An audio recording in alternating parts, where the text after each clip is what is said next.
আসসালামু আলাইকুম। আজকে অষ্টম শ্রেণীর প্যাটার্নের যে অধ্যায়টা আছে গ নাম্বার, এই অঙ্কটা সৃজনশীলে খুব আসে। এখানে যে কোনো একটা রাশি দেওয়া থাকবে এবং রাশির 100 পদ বলবে বা 200 পদ বা 120 পদ বা 80 পদ বা 60 পদের সমষ্টি নির্ণয় করতে বলবে। তো এই সমষ্টি নির্ণয় করার জন্য প্রথমে আমার যেটা প্রয়োজন সেটা হচ্ছে প্রথম পদ, শেষ পদ আর হচ্ছে পদের সংখ্যা। প্রথমেই আমরা আসি পদের সংখ্যাটা কি হবে। আসলে এখানে যত পদের সমষ্টি বলবে সেটাই হবে, সেটা তার পদের সংখ্যা। বলছে কত? 100 পদের সমষ্টি, তার মানে পদের সংখ্যা হবে 100। যদি 200 বলতো পদের সংখ্যা 200 হতো, 120 বলে পদের সংখ্যা 120 হইতো।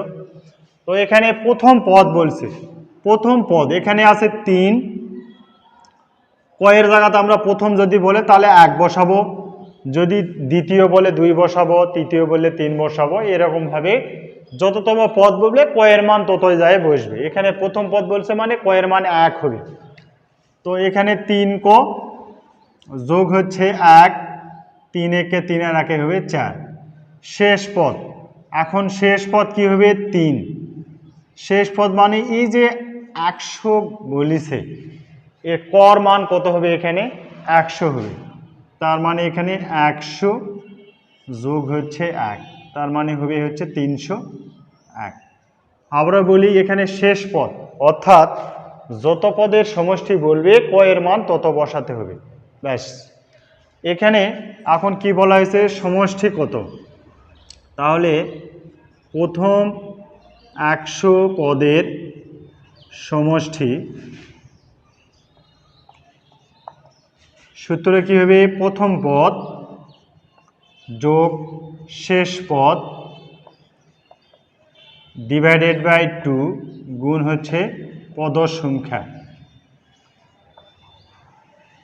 এটা যত পদের সমষ্টি বলুক না কেন, সমষ্টির সূত্র ঠিক এইটাই বসবে।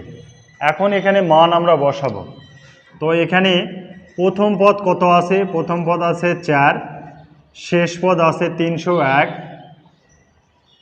ডিভাইডেড বাই 2 গুণ হচ্ছে 100।